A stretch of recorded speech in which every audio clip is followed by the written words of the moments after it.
Bem-vindos e bem-vindos ao canal Teoria Social Latino-Americana. Para quem não me conhece, eu sou Rafael Seabra, professor de Ciências Sociais Latino-Americanas aqui na Universidade de Brasília. Hoje eu vou trabalhar um texto do antropólogo mexicano Guillermo Bonfil Batalla, O Conceito de Índio na América, uma categoria da situação colonial. Esse texto ele é bastante atual, é um texto mais teórico, trabalha uma categoria de uma forma um pouco mais abstrata, mais ampla, mas ele é extremamente necessário. Basta pensar que a gente tem situações como no Brasil, em que o garimpo ilegal caminha em direção às reservas indígenas, destrói todo o ecossistema e os povos indígenas são aqueles que estão na linha de frente. Em outras regiões, como na Argentina, você tem expulsão de alguns povos indígenas por conta da mineração de céu aberto. E no Chile é a mesma coisa. Então a gente vê que é uma situação em que essa comunidade, essa população originária continua sofrendo uma série de ataques, uma série de invasões, de destruições. Então é extremamente interessante pensar o que é essa categoria do índio. Então a definição do índio ou do indígena não é uma preocupação simplesmente acadêmica ou semântica. Pelo menos não é, na medida em que a gente reconheça que esse termo ele vai designar uma categoria social específica e definir essa categoria ela é importante para restabelecer a sua localização dentro do contexto mais amplo daquelas sociedades nas quais elas fazem parte. Afinal de contas, tirando o Caribe, onde todos os povos originários foram exterminados, aqui na nossa América a gente encontra regiões ainda com a presença bastante significativa. Então, é dessa questão que a gente tem que retirar todas as consequências teóricas e os problemas práticos e políticos para a importância desses povos originários para a América Latina. Não é uma tarefa fácil definir o índio ou o indígena e quase todas as definições que foram formuladas para essa tentativa, elas esbarraram na sua parcialidade ou na sua incapacidade para que caibam nelas a grande variedade de situações de conteúdos culturais que hoje caracterizam esses povos da América que a gente está chamando de povos indígenas. Então, de acordo com o Bonfil Batalla, alguns enfoques parecem ter sido já superados. Então, qualquer tentativa de definir a população indígena de acordo com um critério único é completamente insuficiente. Então, por exemplo, o uso de indicadores biológicos conectados, ligados estreitamente com a concepção do índio em termos raciais já é completamente obsoleto, já que, em primeiro lugar, houve uma miscigenação entre as próprias populações indígenas muito grande e também depois da conquista entre esses povos originários, esses povos indígenas e os conquistadores e também aqueles povos transplantados que são os negros escravos. Então houve uma realidade, há uma realidade na América Latina que é a realidade da mestiçagem. Então a América é um continente mestiço. O outro critério que é insuficiente é o critério linguístico, de modo que estima o censo indígena de uma forma muito equivocada. O uso das línguas aborígenes ela não é um indicador suficiente. Então, por exemplo, o Bonfil Batalla levanta o caso do Paraguai. Ele é um extremo da falta de relação entre o setor da população falante do idioma indígena e aquele grupo social denominado indígena. Então, boa parte da população do Paraguai fala o Guarani, mas não é necessariamente Guarani. Então, você vê que o elemento linguístico não é suficiente. A cultura, no sentido mais antropológico, ela tem sido um critério mais favorável para fundamentar essa definição do indígena. Então os índios vão fazer parte de diferentes culturas que não são ligadas à Europa Ocidental, que é a cultura dominante em boa parte das nações americanas, ou pelo menos há uma presença muito grande dessa cultura ocidental aqui. Essa definição ela não ajuda muito, porque ela não define o que é o indígena, ela simplesmente diz que não é. Então, se constatando e criando contraponto com a cultura dominante, se perde a particularidade daquilo que você tenta definir. Bom, o Miguel León Portilla, outro antropólogo mexicano, ele tenta adotar uma perspectiva que vai destacar o fato de que são povos que são descendentes dos pré-hispânicos e com menos fusão étnica com os povos conquistadores. Isso também é problemático, porque os grupos indígenas que a gente vê hoje, eles têm uma proporção de elementos da cultura pré-colombiana muito pequeno. Isso porque depois da conquista e até hoje, esses mundos, esses povos indígenas, esses povos originários, eles vivem um apocalipse quase que diário. E também porque a cultura não é estática, mas ela é dinâmica. Então, depois que houve a conquista, ainda é difícil de delimitar a partir dessa herança prévia ao processo de colonização e de conquista.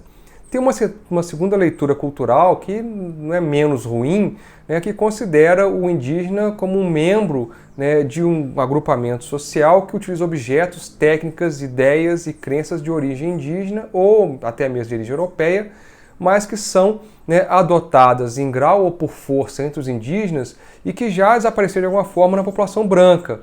Ou seja, é um critério de manter ou de considerar que o indígena é aquele que está no atraso em relação à população branca, preferencialmente.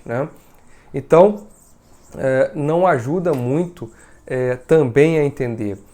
Outra questão é que aqueles que se sentem índios na América ou são considerados como tais, eles acabam formando um conjunto extremamente variado, cujo seio, cujo núcleo é muito fácil encontrar contrastes mais violentos, situações mais distantes entre si, que aquelas que separam certas populações indígenas das suas vizinhas rurais, que não caem nessa categoria de indígena. Então é só a gente pensar que existem grupos de caçadores e coletores na Amazônia, que permanecem bastante isolados, sem contato maior com a população nacional, e existem outros grupos que praticamente têm um contato diário com a população branca e vivem inclusive em centros urbanos, fora aqueles que trabalham sazonalmente em algumas fazendas e que têm de fato um grande contato com a cultura e com a população nacional de um modo mais amplo. Então, mesmo que esses dois tipos de exemplo que eu dei aqui façam parte da comunidade da cultura indígena, essa noção, essa identidade que eu estou mostrando aqui, ela não faz tanto sentido. Ela não consegue explicar essas diferentes condições de grupos e também não consegue explicar as razões para agrupá-los sob uma mesma categoria. Diante dessas dificuldades, alguns antropólogos então têm dito, ou diziam no texto dos anos 70, sobre a impossibilidade de chegar a uma definição universalmente válida para a categoria de índio. Então o que se tratava era de uma definição arbitrária, escolhida pelo pesquisador em função do problema específico que desejava estudar e, portanto, do valor só em termos dessa pesquisa particular. Ou seja, reduzia o objeto de estudo àquilo que interessava ao pesquisador. Então, era uma categoria que ficava restrita a certos sistemas sociais e era estudada em relação a esses sistemas construídos. E sem a pretensão ou sem a capacidade de dar um caráter mais amplo do que aquele que a sociedade na qual ele está inserido tenha de fato. Outras definições, como eu já mencionei aqui, de uma forma um pouco mais incisiva, está aí o atraso tecnológico e a suposta inferioridade dos indígenas. Então era uma diferença de nível. Os índios estavam menos equipados ou pior equipados que os outros grupos para uma convivência dentro de uma sociedade dominante, e isso levava esses indígenas a ser o setor mais explorado. Então a indianidade se identificava com um núcleo de costumes rústicos e atrasados, inferiores, e que era algo que se poderia eliminar. Essa, na verdade, é a mentalidade de alguns grupos que estão no poder hoje. Então, uma definição que refaz aquele contraste civilização e barbárie. Cabe ao civilizado trazer o bárbaro insolente, resistente e violento para a civilização. Se ele resistir, ele será exterminado.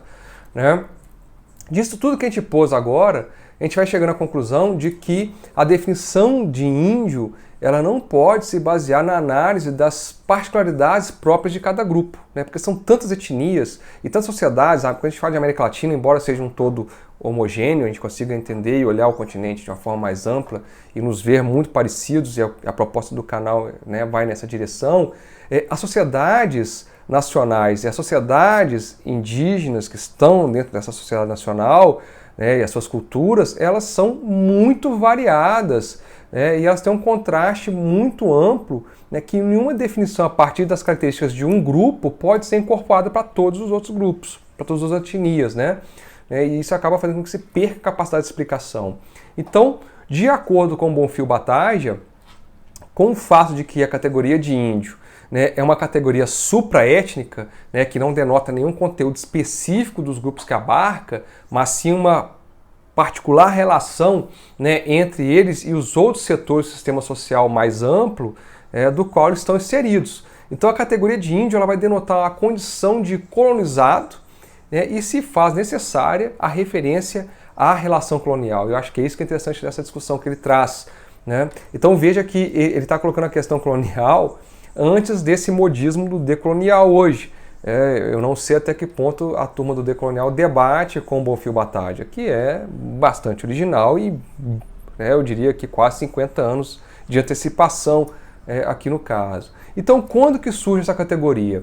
O índio vai nascer quando o Colombo toma posse da ilha de Hispaniola, né, em nome dos reis católicos. E antes da conquista europeia, a população do continente estava formada por uma grande quantidade de sociedades diferentes, né, cada um com a sua própria identidade, que se encontravam em distintos níveis de desenvolvimento. Pensa que existe, né, os caçadores-coletores no núcleo amazônico ali, mas você tinha na região ali da Mesoamérica, a América Central e do sul do México ali, as civilizações maia e a civilização azteca. Você tinha aqui nos Andes a civilização inca, que era muito avançada. Na Colômbia tinha uma outra que agora eu me esqueci o nome dela, né, era Cocomeca, não, como é que era o nome? Titiba, né? Então você tem essas civilizações que são muito avançadas. Você compara com o Tupinambá, ela está, não vou dizer que está atrasada, mas está num estágio um pouco anterior, né? Então não existiam índios, nem o conceito, né, que eles mesmos criaram, né, elas mesmas criaram, que qualificasse uniformemente a população do continente, né, nem se pensava em termos continentais. Então você tinha algumas denominações genéricas, né, como os chichimecas, que os mexicas, né, os aztecas usavam com desdém para referir aos povos que vinham para além, né, da fronteira norte do Império Mexica ou Azteca, né? Então aquilo que estava assim na fronteira dele era chichimeca, né, que era uma espécie de bárbaro, né? Mas os nomes que muitos desses aborígenes usavam ou davam para si mesmos eram algo como os homens verdadeiros e algo similar, né? E essa grande diversidade interna ela é anulada a partir do momento em que se inicia o processo de conquista. Então vai ser imposto a essas populações um encobrimento, um massacre, né, das suas especificidades históricas, e elas serão convertidas dentro dessa nova ordem colonial, né, num ser plural e uniforme, né, os índios. Então, desse modo, né, foi a estrutura de dominação colonial que impôs o termo distintivo para identificar e marcar esse colonizado. Então essa categoria colonial, índios, ela foi aplicada indiscriminadamente a toda a população aborígene, sem levar em conta nenhuma das suas profundas diferenças, né, que separavam esses distintos povos e sem fazer qualquer concessão àquelas identidades pré-existentes. Então, para os colonizadores, principalmente para os missionários, os índios eram infiéis, gentis, idólatras e hereges. Tem um filme que é muito interessante para mostrar essa perspectiva, que é o Aguirre, A Cólera dos Deuses.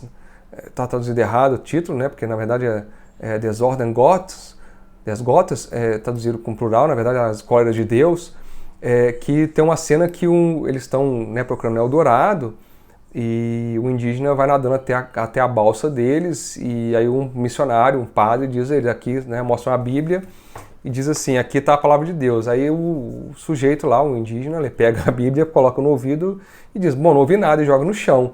Quando ele joga no chão, a primeira reação que se tem, né, de uma heresia, e ele leva, né, uma estocada na barriga e jogam ele no rio outra vez, né? Então esse tipo de visão que ainda prevalece, né, entre os fundamentalistas cristãos, os missionários na Amazônia, vem com a ideia de missão, mas na verdade é simplesmente para fazer biopirataria e prospecção de metais preciosos, enfim, né, para buscar esses metais usando os indígenas, tal qual no processo de colonização, eles ainda usam isso, né? Não existe o menor esforço de compreender e distinguir as próprias religiões dos povos originários, né? Simplesmente coloca aquilo lá como mal, né? Então o que importa, né, ao fim das contas, é o contraste, né? A relação excludente frente à religião do conquistador, e todos os povos aborígenes eles ficam equiparados, porque o que conta é a relação de domínio colonial, onde só cabem dois polos antagônicos, que são excludentes necessários, o dominador e o dominado, o superior e o inferior, o verdadeiro e o equivocado. Então a categoria índio não só ela vai ser uniformizadora, né, e generalizante e encobridora, mas também ela vai denotar uma estrutura, né, do novo sistema colonial que vai sendo imposto. Né, ele hierarquiza e repousa sobre a exploração daqueles recém-inventados. Então, como há total desdém pelo sujeito inventado, ele deixa de ser um ser para si, né, e para ser um em si, né, um incapaz, infantilizado, irresponsável, que não consegue, né, perceber a riqueza sobre a qual ele viveu, viveu em cima dela por tantos séculos. Então ele não foi à Terra para produzir como um latifúndio, ele não pega uma mina e produz, né, na forma de uma mineradora. Então, como ele é um incapaz, porque para ele não faz sentido, né, não faz parte do seu mundo simbólico, tem que usá-lo como força de trabalho superexplorada e depois, se possível, exterminá-lo. Né? Então é justo e necessário, né, na concepção do dominador, que se aproprie das suas terras e que lhe ensine a disciplina e se aproprie do seu trabalho. Então essa categoria ela vai modificar, né, compulsivamente a organização social e os sistemas culturais desses povos dominados. Então essas alterações elas requerem o estabelecimento, a consolidação e o crescimento de uma ordem colonial. A diferença cultural entre o colonizador e o colonizado, então, não é um mero acréscimo do sistema de dominação colonial. Né? Ele é um sistema, uma parte, um elemento estrutural indispensável. Então, a única distinção cultural que vai contar, no final das contas, né, abarcando também as diferenças raciais, que é preciso, né, assumir e delimitar. Então, a única distinção cultural que interessa, né, e que é preciso assumir e delimitar são aquelas diferenças, né, que se fazem entre os colonizadores e os colonizados, né? Ou seja, torná-los genericamente índios. Isso é o índio genérico. Você generaliza essa identidade e ela vai sendo, com isso, destruída na sua forma de ser, na sua forma de pensar, na sua forma de fazer, e é um processo de dominação. Quer dizer que eles desapareceram, se perderam? Não, mas torna muito mais difícil sustentar essa identidade. Sustentar e fazer uma defesa. E como entender no interior desse contexto o processo de mestiçagem? Não seria evidente, então, que a própria mestiçagem ela anularia a afirmação anterior de um mundo bipolar do sistema colonial? Porque no início do vídeo eu falei que a mestiçagem era uma realidade. Então a gente está aqui, né, buscando aqui a categoria social do mestiço, né, sem desconhecer que o mestiço é fruto da mescla biológica do colonizador e do colonizado. Então o sistema colonial ibero-americano, ele, pela sua forma, ele demandava, ele exigia, né, não só o componente indígena para ser superexplorado, mas também uma camada social, né, que fosse capaz de desempenhar uma série de tarefas, né, administrativas, de serviços, de mediação ou de mediatização, né, daquela população exclusivamente colonizadora, né, os peninsulários, os crioulos, que não tinha poder e contingente necessário para cobrir todo o processo colonial. Então era extremamente necessário, né, esse mestiço. Então o funcionamento dessa empresa colonial, em expansão e crescentemente complexa, né, criava essas necessidades. O grupo dominante não tinha condições de exercer totalmente, né, mas também não podia entregar à população colonizada, então usava esse ser de fronteira, né, esse autêntico novo ser americano como elemento, né, para plasmar essa estrutura de dominação. Então os mestiços são diferentes do colonizador, mas também não são iguais aos povos indígenas, e isso dá uma certa possibilidade, né, de que eles sejam transculturados ou aculturados e utilizados de uma forma a plasmar e a estruturar melhor essa dominação. Bom, o negro também é outra agrupamento, outra categoria social que tem, né, uma condição distinta daquela do indígena na estrutura colonial. Ele vai formar uma segunda categoria desse mundo colonizado e nisso ele vai se identificar em alguns aspectos com o índio. Ele não representa uma força de trabalho complementar ou uma extensão da massa colonizada. Para ele, se destina a tarefas diferentes. Ele vai possuir, inclusive, um papel inferior do indígena, porque o indígena, ainda que seja usado como força de trabalho, ele conhece o lugar. ele conhece aquela realidade. O negro não, como um povo transplantado pela violência, ele é colocado aqui para funções muito específicas. Ele vai ser comprado, vai ter a sua humanidade negada, né, mais precocemente e talvez até mais duramente e mais tempo ainda que o próprio indígena. Quer dizer com isso que a sua reificação ela vai ser realizada num grau mais elevado, né, ou seja, ele é coisificado, e a sua importância, né, vai ser variável, né, nas distintas colônias americanas, em função, né, da quantidade e das condições da população aborígena nas diversas áreas, né, e o tipo de produção que se tem ali. Então, em certas regiões, né, ele vai ser só um suplemento bem mais restrito, né, em outras regiões ele vai se converter numa massa fundamental, né, dos colonizados, que é o caso das colônias do Caribe, é o caso do Brasil, é o caso em partes da Venezuela, em partes da Colômbia, mas é uma realidade que é menor na Argentina, é menor no México, é menor na Nicarágua, embora tenha acontecido também, né, de lá ter sido levados escravos negros, né? E isso vai acabar fazendo com que cada sociedade colonial e cada sociedade pós-colonial, né, pós-independência, ela vai ter, né, uma marca, uma característica diferente pela presença maior ou menor desse contingente de escravos africanos, né? Isso vai, né, dar essas diferenças para as nações americanas do futuro.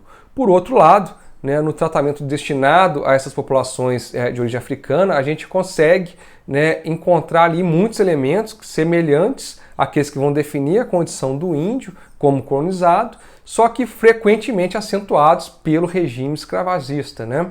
Então a marca plural, né, será encoberta e apagada, e será discriminada a sua origem e filiação étnica, né, a sua individualidade e o englobamento, né, de uma só e mesma categoria, que é o negro.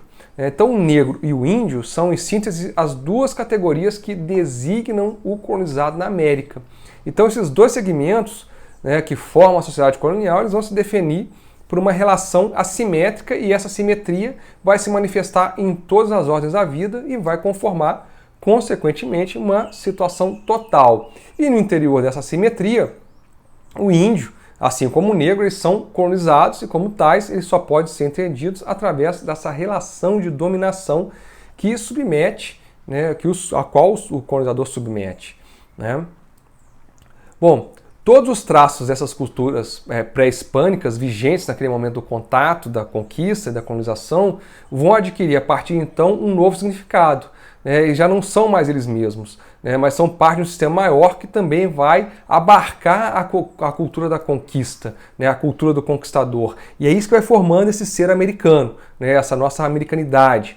Então a gente vê que, ainda que hoje a gente defenda essa americanidade, ela foi forjada numa violência sem igual, né?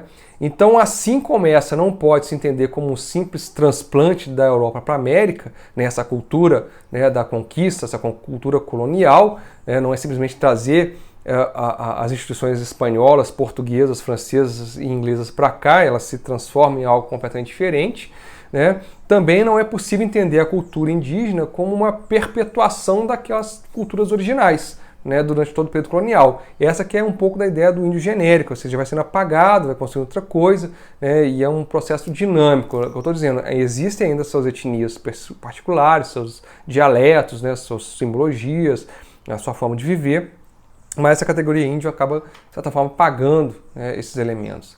Então, essa assimetria ela vai se fazer evidente no fato de que os povos europeus transplantados, né, para cá, eles não reproduzem simplesmente essas condições originais, né, e no caso indígena a situação é completamente subordinada.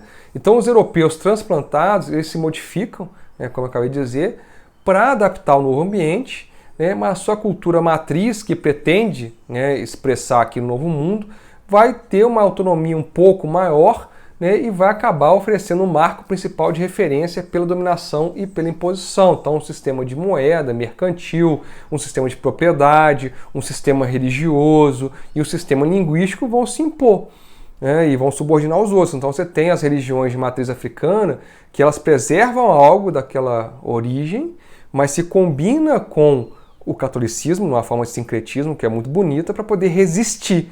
É a mesma coisa que a religião africana? Não. É a mesma coisa que o catolicismo? Não. É algo completamente novo, e isso é muito interessante. Então a gente vê que até nessa violência a gente vai construindo algo novo e a vida insiste, né? No caso do indígena, ela se vê alterada, né, e vai, né, sendo alterada de uma forma muito dura, né, vai sendo mutilada e vai tendo qualquer tentativa de desenvolvimento autônomo impedida. Então passa a pensar que os grandes impérios como o Azteca foram completamente impedidos, eles não conseguiram sequer coexistir como império com os povos espanhóis, por exemplo, né? Então eles vão perdendo essa vigência e vão se tornando cada vez mais limitados, e aquele passado vai virando algo muito longe, uma espécie de mito, ou então às vezes em nada. Novamente a gente esbarra na questão do índio genérico. É claro que, é o que eu estou dizendo aqui o tempo todo, não é fazer tábua rasa das culturas originais, porque a empresa colonial, em primeiro lugar, nessa transculturação compulsiva, ela não só depende dessa matriz cultural prévia para se assentar, ela tem que construir até o mameluco, como também, em segundo lugar, o sistema colonial ele vai alimentar parcialmente as diferenças entre esses grupos étnicos para não permitir que eles tenham uma ampla coesão.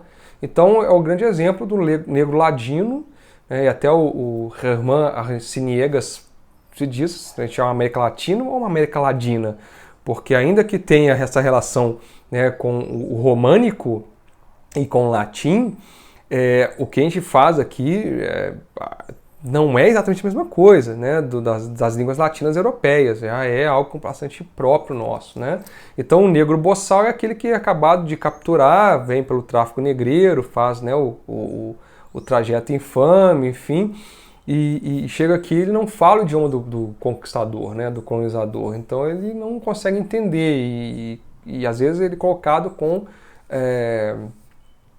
juntamente com outros negros, outros escravos, que são de grupos rivais, ou pelo menos não falam o mesmo dialeto, a mesma língua, e acaba que fica diferente. É mais fácil de dominar assim, né? Então a empresa colonial ela vai gerar resultados muito diferentes sobre as populações originárias submetidas a uma mesma potência colonial.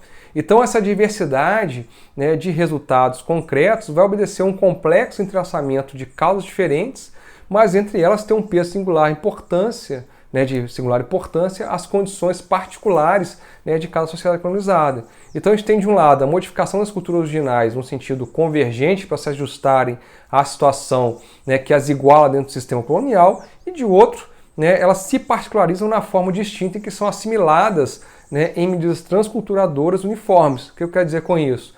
Que conforme o tamanho e o nível de desenvolvimento das comunidades previamente existente, como também através da fragmentação dessas comunidades maiores em comunidades menores, isoladas e mediadas pelo poder do colonizador. Então, dentro do sistema total, o colonizado é um plural, o índio ou os índios, e forma uma só categoria que vai englobando e uniformizando o setor dominado. Internamente se desagrega em múltiplas unidades locais que vão debilitar as antigas lealdades, enfatizando uma identidade paroquial. Então, resumindo aqui, o termo índio ele pode ser traduzido como colonizado e, por consequência, denota o setor que está subjugado em todas as ordens dentro de uma estrutura de dominação que implica a existência de dois grupos cujas características étnicas diferem e na qual a cultura do grupo dominante, o colonizador, se postula como superior. O índio é uma categoria supraétnica, produto do sistema colonial, e só como tal pode ser entendida. Bom, a ruptura do Império Colonial Europeu na América tinha que colocar o índio numa nova situação. Então os próceres da independência, eles tentaram, à sua maneira, superar esses problemas, pelo menos formalmente concebê-los como cidadãos de fato dessas jovens nações. Então vários dos próceres tentaram eliminar não só a escravidão, mas também a servidão indígena e garantir minimamente que a propriedade desses povos fossem preservadas, que a sua cultura também fosse preservada. Por exemplo, mas infelizmente essa categoria índio ela não desapareceu, e ela também não se reduzia a uma simples modificação no nome, era preciso mudar uma estrutura como um todo. Então, se a estrutura social das nações recém-independentes não se altera, ainda que eu chame o índio de cidadão, a sua condição continua sendo muito similar ao que existia antes, né? Então o Bonfim Bataja ressalta um fato que é significativo sobre esses povos originários, né, até meados do século XIX. Muitos desses povos eles estavam em um estado virtual de independência, ocupando grandes áreas que a sociedade colonial não tinha demandado ou que não podia incorporar efetivamente. Quando os países se tornam recém-independentes, principalmente a partir dos anos 1850, começa de fato a se explorar esse território. Você tem na Argentina a campanha do deserto, vai ser nos anos 1860, 70, e começa a haver a necessidade de orientar essa dinâmica de acumulação ao contexto, né, ao novo contexto no qual estavam vinculados ao mercado mundial. Então a dependência, que é diferente da colonização, né, do status colonial, impõe uma dinâmica muito maior para a economia.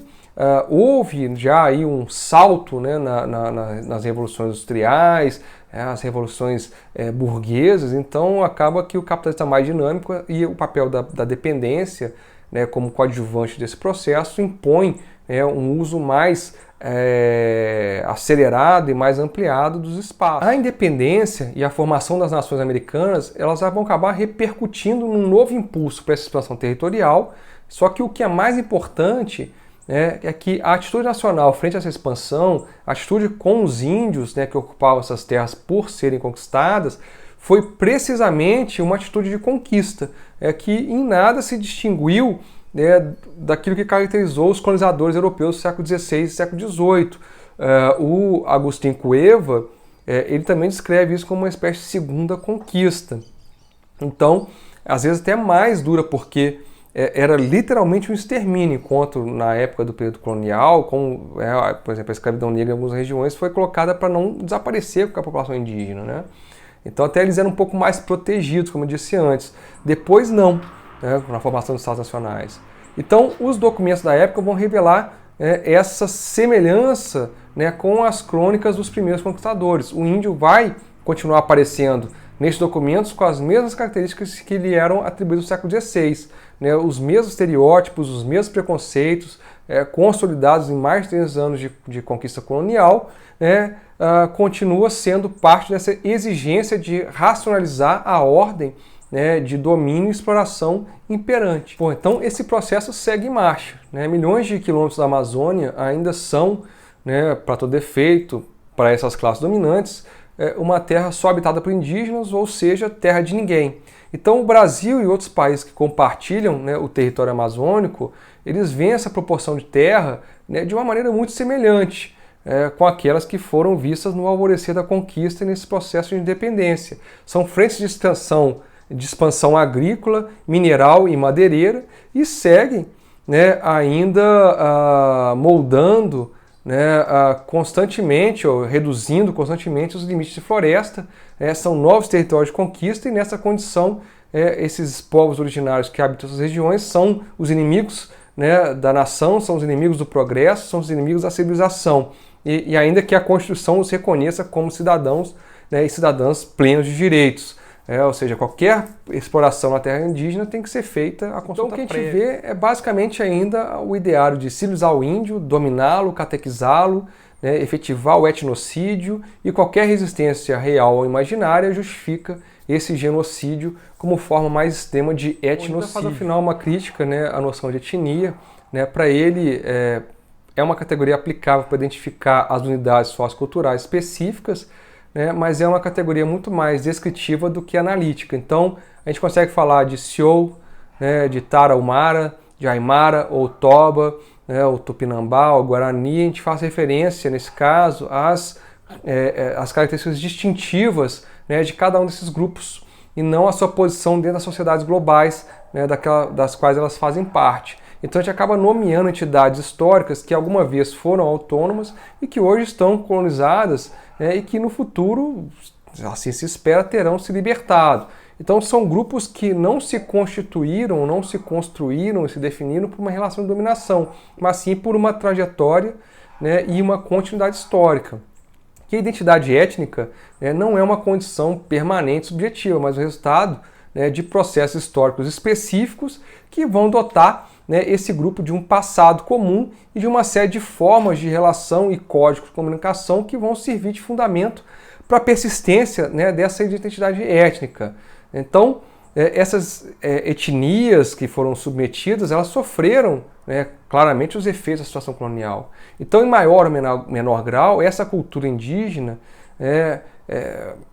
substituiu com elementos comuns o que antes eram traços distintivos, né, das particularidades. Então, foi reduzida, de certa forma, essa base étnica distintiva, né, e foi ampliado o fundamento de uma identidade comum de colonizado. Então, a supressão da condição colonizada do índio, para o Guilherme Bofill Battaglia, né, não significa a desaparição dessas entidades étnicas, mas, ao contrário, né, abre a possibilidade para que voltem a tomar, né, nas suas mãos o fio da sua história e se convertam novamente, né, em condutor do seu próprio destino. A gente tem os exemplos dos estados, né, plurinacionais da Bolívia e do Equador. Bom, para quem chegou até aqui, eu espero que curta o vídeo. Quem não se inscreveu, inscreva-se. Como eu sempre digo, a América Latina existe, a América Latina insiste. Eu paro por aqui e a gente se vê no próximo vídeo. Até lá!